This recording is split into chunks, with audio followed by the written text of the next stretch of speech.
Well, welcome to Shamar Easter signing day. Uh, Spam risk. Someone's got a spam risk right here. Um, I was fortunate enough to bring three of our new coaches. Marcus Woodson came over with me, and he's done a great job since he's been here. We got him from Florida State. I'm sure you'll want to ask him questions here in a minute. And Dan, of course, Dan and Enos is back, getting the band back together a little bit, and excited he's back here. And Darren Wilson was our newest hire, and you guys, I want you to have enough time here to talk to them because you'll enjoy each and every one of them. They're outstanding men, outstanding ball coaches, but I'm really honored that they chose the University of Arkansas to come coach with me.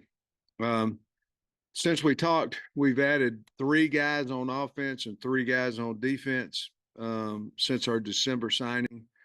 Tyrone Broden from Bowling Green, Isaac Tesla from Hillsdale College, Trajan Jeffcoat from Missouri, Al Walcott from Baylor, Lorando Snacks Johnson from Baylor, and obviously we just talked about Shamar. So we went 3 offense, 3 defense in those additions. We signed 20 high school players. I believe that should be our minimum. You know, times change. I think the portal window and the signing date and all that stuff, I think we still have to look at that, but we need to recruit high school players. And so we were fortunate enough to sign 20 there. We've signed 10 transfers so far, and we have 9 scholarships still remaining. Of that group, we signed a total of 4 wideouts, 2 tight ends, 2 quarterbacks, a running back, and 4 O-linemen. And that makes us 13 on offense, 17 on defense with 5 D linemen, 4 linebackers, and 8 DBs. 12 high school kids are here. 8 of them are going to graduate in May and be here in June of those 20. 10 transfers, and they're all here. Portal-wise, to this point, we've gone 3 wide receivers, a running back, a linebacker, 2 DBs, and 2 D linemen. So I'm really excited about where we are. Change certainly can be looked at however you'd like, but I like to look at it as we try to change to get better. And I believe that's what we've done. So I'm open to any questions, and thank you for weathering the storm out there, the conditions. Coach, it wasn't big numbers in Arkansas, but you managed to keep home the kids you offered with Easter finalizing that. How big was it to keep everybody in the state that you offered a scholarship to? Well, our number one goal each year is to keep everyone that we've offered in the state, and we've done that pretty well. I think we lost one maybe a year ago or 2 years ago, but our high school coaches in the state are tremendous to us. We want to be good to them as well. But guys, I just feel like the fourth quarter comes, and I think it means a lot to everybody. Maybe a little bit more to a guy that's been born and raised as a Hog fan, and we certainly have a lot in next year's class that we're looking at. It seems to be a pretty good class in the state, but it means everything to us. And there's a lot of people that help us. That's parents, that's public, that's coaches.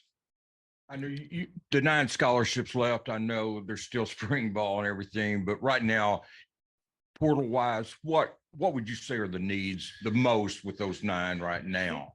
Well, as you know, there's 85 scholarships, and we're at 76. So once you get to 76, if you look at it, the NFL pattern, you know, they're at 53, and they seem to be able to get pretty good players out there.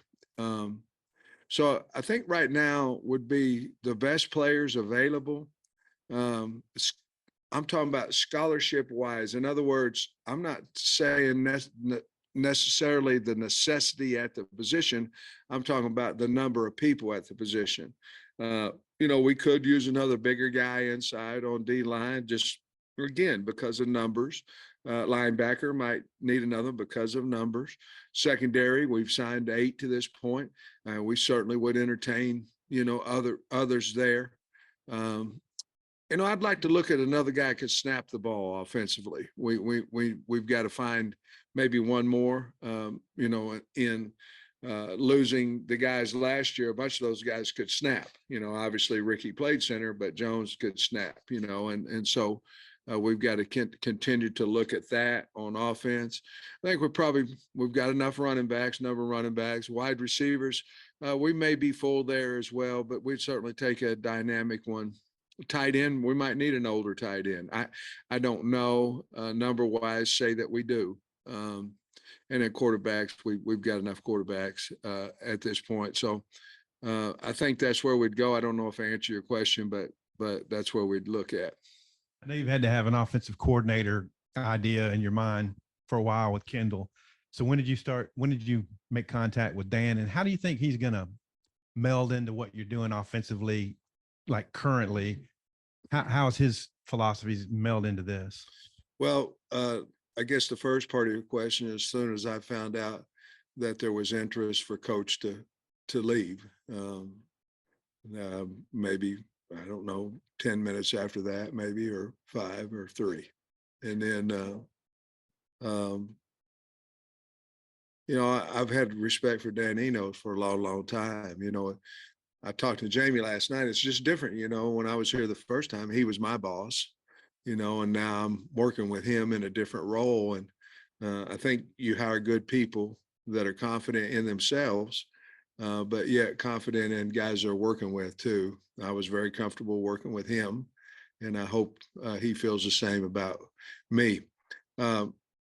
Offensively, I think he can answer a question better than me, but Dan has always, here, whether it be at Alabama, where it be at Maryland, they've always ran an offense around their personnel and their talents, and all that starts at, in my opinion, the quarterback position. Dan obviously knew coming here what we have at quarterback, and we're going to use KJ's abilities to the fullest, and along with, Rocket and all the other guys, but. I'm an offensive line coach for a reason. I like to run the ball, and Dan fit in that philosophy as well. But the bottom line is we got to just score more points than they do. And I really like, since Dan's left Arkansas, he's been in multiple formations, multiple sets, multiple offensive philosophies that I think he can adjust and will around any of the personnel that we have. Got pretty young on the defensive side with your coaches. Yeah. What do you think about the mesh between all the new guys? Have you seen Marcus Woodson or no? Have you seen him? I mean, he go ahead. No, I'm messing with you, Marcus. When I interviewed Travis Williams, and I think I said this before, so I won't belabor the point. I knew he was the guy. I knew he was. I knew. What's some of the major concerns you have in football right now? One of them is the portal. So, you're going to have kids going into the portal, and you're either going to beg an average player to stay, or you're going to say, okay, we're going to go out and have the capabilities upgrading our team and replacing him. That's one of the reasons that Travis, obviously a very aggressive defensive guy, but right now the portal makes you better. And I've always been this way, but even more so now, you better hire recruiters. And recruiters are usually good people. And so I did that with him. And then Marcus Woodson is, I thought he was the best defensive back coach in America. And I think what they did at Florida State proved that. But he's a better man. And they're recruiting machines now. I mean, I was trying to watch a basketball game, talk 4, 5, 6 guys last night. And then Darren Wilson is the same deal. I mean, comes from a family of a coach, a very well-respected coach, a respected recruiter in his daddy, Frank. But he's different. He's a different guy. He's not his daddy. He has Louisiana ties. Excuse me, his uncle. I'm sorry. He's not his uncle, but he's he's got Louisiana ties, and we need to get involved in that state a little bit more. So that helped us there. And Marcus will explain kind of how that goes in the secondary, but I look forward to those two guys working together. Go the kind of co-defensive coordinator route. Just how do you see those kind of roles being defined? Well, Travis Williams is defense coordinator, and Marcus is the co. In other words, Marcus is going to handle everything in the back end. He's the man back there, and certainly he's going to have the help of Darren, but he's the secondary. He's the main secondary guy, and when they meet together, I'm assuming his voice will be heard quite a little bit. But Travis Williams is our coordinator, and Marcus certainly deserved the co-defensive coordinator title because of his experience and what he's going to bring to us. And to be honest with you, there's no way I could hire him just as a secondary coach because he's earned that right to be a coordinator. See him and Coach Wilson kind of splitting up duties with the secondary. I don't know. You had to ask those guys, really, I'm serious. You had to ask them because I'm going to let them split it up however they want to. Coach, what was the connection with Darren Wilson? I mean, Marcus Woodson, we can trace that obviously. Yeah. But with Wilson, looks like maybe he was maybe not out of nowhere, but. Yeah, well, he was rising now. I mean, he was going from Florida to LSU to another university that offered him, same day we did, or maybe we was a half a step ahead of him, but in the SEC as well.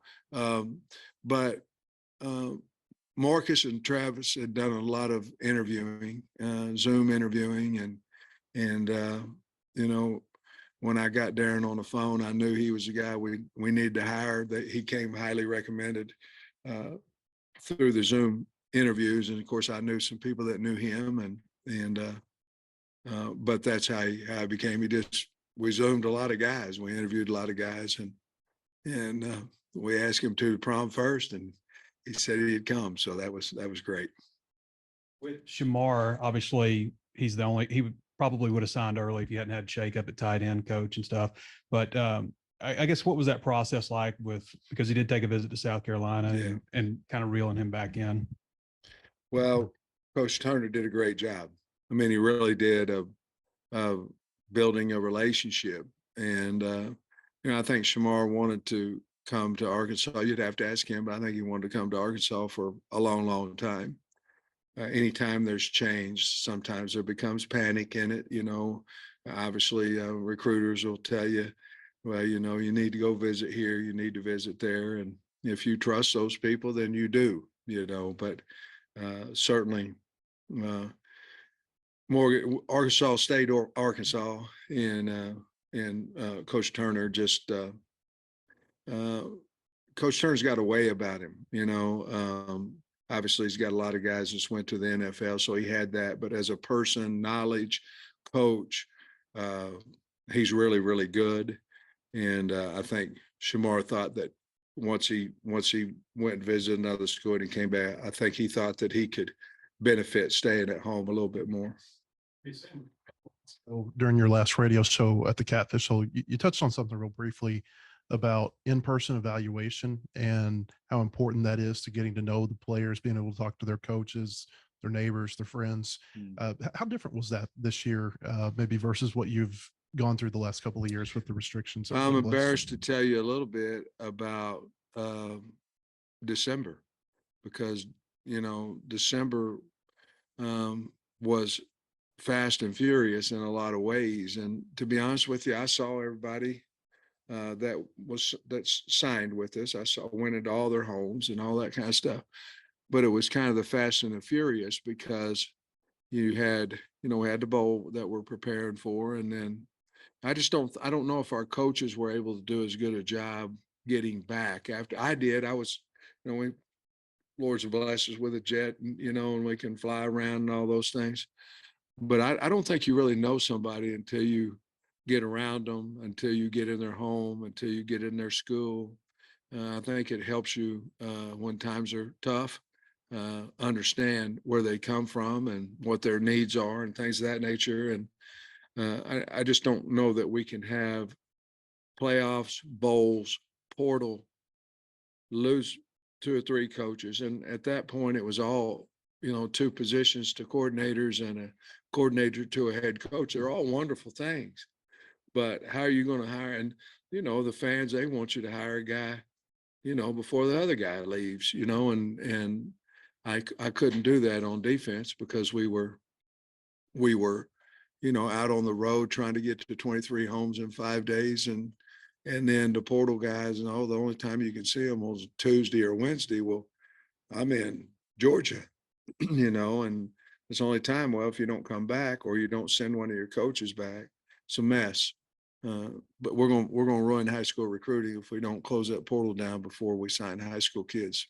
That time where you were only able to do recruiting, say like via Zoom, do you think that contributed Yeah. to misevaluations in recruiting? Yeah. Oh yeah. Yeah. I mean, I think that, and then at the same time, you don't have camps. Well, you want to make them, you want to not to make a mistake. And what's the highest percentage you could not make a mistake?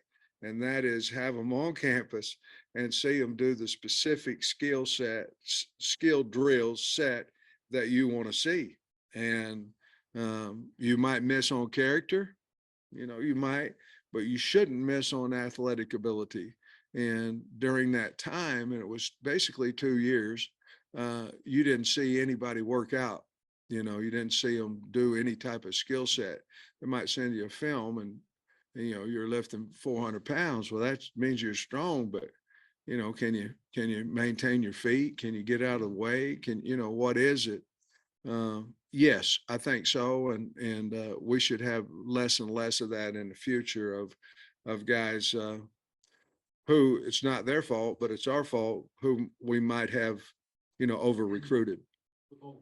Feel more comfortable about this year's class? I do. I really like this class. Now 8 of them's not here, but this class here, I'm talking about the high school kids, and I like the college guys too. But the high school kids, this is as good of a, I'm talking about work ethic, non-needy class, and it's only 12 now, so we'll have to ask me again when the other 8 get here. But just a group that wants to work. I really, really like this. They're a mature group of guys. Coach, I think you talked about Armstrong the last time, but Yeah. your 2 other receivers you've added to Slaw and Broden, what do they bring to the table? And it's kind of an interesting group of guys coming from the FCS, D2, and the Yeah. MAC. Is there any concern at all with them making the jump to the SEC? Well, there wasn't with us or all those other SEC offers they had. But and I didn't mean that. I mean, there was a lot of people didn't, yes, sure, there's a concern. I played at Pittsburgh State, if I went in the portal, I'd have stayed in the portal, but there's different guys that play D2 ball, you know what I mean? And, we brought in, the nose guard from Big Ridge, and he seemed to work out okay. There's always a concern of, why did they go there in the first place? And each one of them have their stories of why they went there. But talent wise, no, not talent wise. And workout, I'm excited for y'all to be able to come watch them in the spring, because they're very talented and they're hungry. That's the one good thing about, recruiting guys that are a little bit D2, FCS. They haven't been, given academic money, and they're trying to scrape by, and are you paying for my books this year, coach, and stuff like that. Where here it's, they're appreciative, I guess what I should say. And also, I think Zach Williams, Ladarius Bishop, and Nathan Baxter, the 3 guys, we don't know if they haven't announced that they're coming back. Are they returning? And could you give us an update on them? Bax, who, Bishop, and Zach Williams.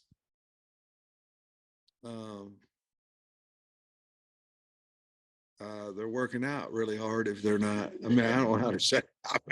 I don't know if they had a big, banquet set for it, or I don't know, but they seem to be working out every day pretty hard. Maybe they're getting ready for the draft. I don't know. I'll let you ask them. I don't know. Thanks, Coach. All right. We're gonna bring these guys up. Yes, sir. Got that.